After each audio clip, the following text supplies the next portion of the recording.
Hello, friends. This is Dave Hurwitz, executive editor at ClassicsToday.com, here with the 5 greatest crossover musicians. That is, classical musicians who successfully made popular music or jazz recordings, any of the popular media. And it's actually kind of a misnomer to contrast classical and popular or jazz music the way we do, because jazz and popular music are essentially songs, whereas classical music consists of songs and everything else in larger forms, totally different forms and styles and whatnot. So they're not really directly comparable. One is a sort of formal definition, as well as a quality definition and a historical definition. And the other is a genre definition, the song. And of course, jazz has a much broader, range of things happening too. But improvisation, there's large forms in jazz, and improvised forms are also unique to jazz. So, making these comparisons is always a little bit invidious. But I do think that it's interesting to see what happened when performers did both. And it's kind of interesting how also the performers who are most successful at indulging in popular music performance get a short shrift from classical music people who are, of course, horrible snobs. And because they're horrible snobs, and because these people became enormously successful, they get dumped on, which is absolutely ridiculous, because great musicianship is great musicianship and great music is great music, and it doesn't matter what kind it is. And if classical music is good for anything, it should be in training our ears to recognize greatness wherever we hear it and celebrate it as such. Right, folks? We got that, right? So here we have the 5 greatest crossover musicians. Number 1, Morton Gould. He doesn't get as much credit these days as he did when, in the 50s and 60s. But Morton Gould was a remarkable musician. He had his own orchestra and he made arrangements of popular songs and did, he was big in the sort of lounge music movement of the 50s. His recordings of things like Jungle Drums. God, I love that disc. And all these other, sort of pop music arrangement things were just fantastic. But he also, let us not forget, he also was a tremendous conductor. He was making records of interesting music, Ives and Nielsen and Copeland and all kinds of stuff for RCA. And then he was an absolutely first-class composer in the classical universe. He wrote symphonies. He wrote wonderful orchestral works. Dmitri Mitropoulos was a big fan of his, played a lot of his music. Nobody could figure out why. Given the fact that Mitropoulos was also into like the atonal avant-garde, well, maybe it was just good music. Anybody ever think of that? So Morton Gould definitely gets on the list. Next, André Previn. Now, André Previn started out as a jazz guy, and he was a Hollywood, kid, although he was born, I think, in France, actually, or something like that. But he was a cool jazz person, and that was his native idiom. He became, overwhelmingly famous, as we know, as a conductor. And later he also became a serious music composer, although nobody much cared about anything he composed. But he was a tremendous jazz musician, and he also made a bunch of, jazz trio recordings of, Broadway standards and things with various opera singers trying to, make the transition. And some of those were actually quite good. I mean, they really were. But he was a splendid jazz musician in that idiom, absolutely a natural. And his handling of both of those idioms was completely natural and effortless.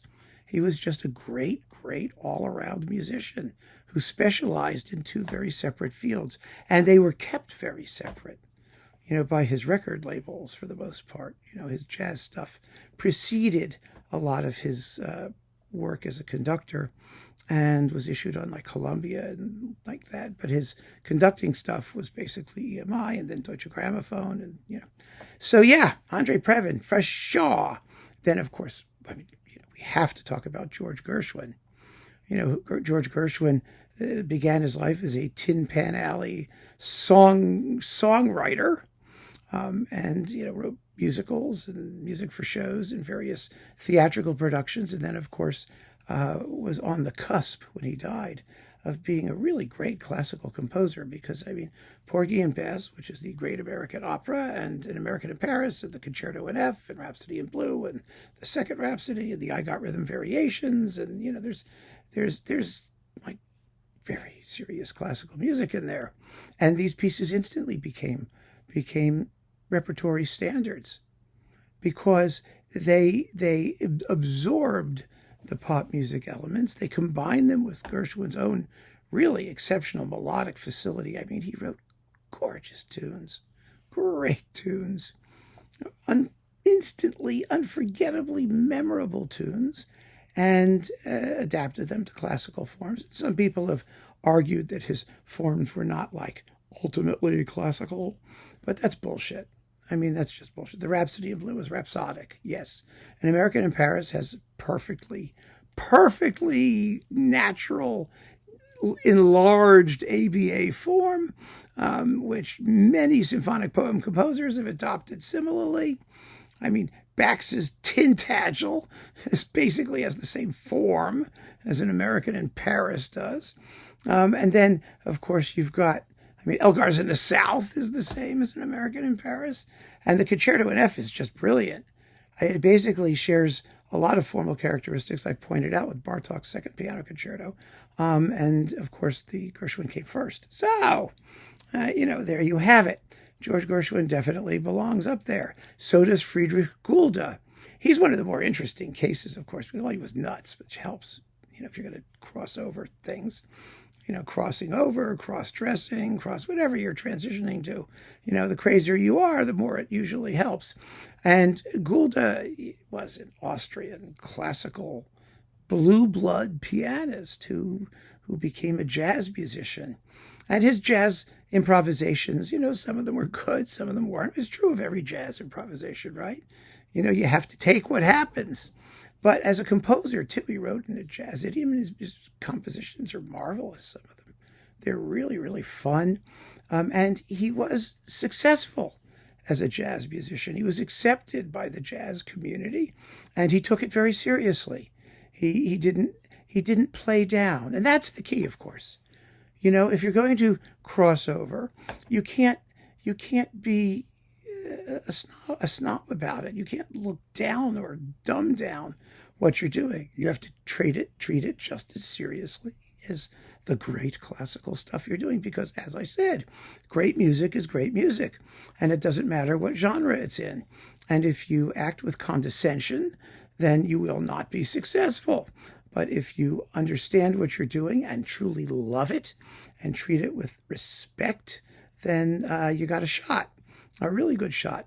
Another wonderful example of a fabulous crossover musician was Eileen Farrell, the great Wagnerian soprano who recorded surprisingly little Wagner.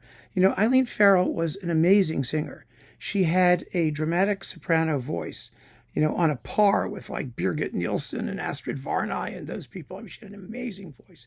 But she started life as what you might call a radio singer, a commercial singer.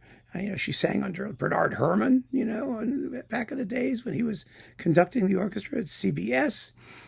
She was a completely modest and unaffected person as far as the classical music world went. And her view of the classical music world was not the, idol worship on the altar of great culture sort of attitude.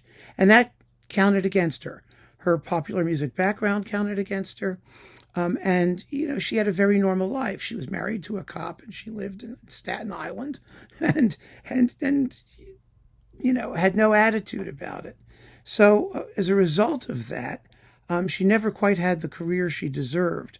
as a classical musician. And when she did make records, she did recordings of Verdi and Puccini arias. She did Marie and the Metropolis Wozzeck. She was just a dazzling singer. She recorded Wagner excerpts with, Leonard Bernstein and Charles Munch. She was phenomenal in what she could do. She didn't do enough of it on record, although she gave, quite a few performances in various venues. But later, after she retired, she began a series of Broadway standards in arrangements by Nelson Riddle, I think for the most part, that were just wonderful on reference recordings. They asked her if she still wanted to sing. She did. She could. She had made, by the way, a couple of popular music songs at the same time that she was doing her operatic stuff. And that also counted against her because she was so good at it and so natural at it that, people just didn't believe you could do both. There's a lot of that in the classical music world. When you're really good at one thing, they don't think you could do another thing. It happened with the career of Dvorak. He was a great symphonist. So people ignored his symphonic poems and operas because he was part of a certain school. So he couldn't be in the other school. But some people can be great at both things. And Eileen Farrell was great at both things. And her song collections are fabulously marvelous and totally, completely idiomatic. There's just no difference. She was a great singer, period, exclamation point, end of conversation. So those are the 5 greatest crossover musicians, classical musicians who did popular things or jazz things and did them exceptionally well. And if you have a few others you would like to add to the list, feel free. Let's see who else is out there. It's actually a pretty limited group of people, I think. People who could really do both well. We're talking about not people who, sort of dabbled, the dilettantes. People who really had a feeling for, different idioms and who managed somehow to sneak in some of the other stuff, despite their classical reputations and the attitude of the classical music military industrial complex. So keep on listening, friends. Thanks for joining me. Take care.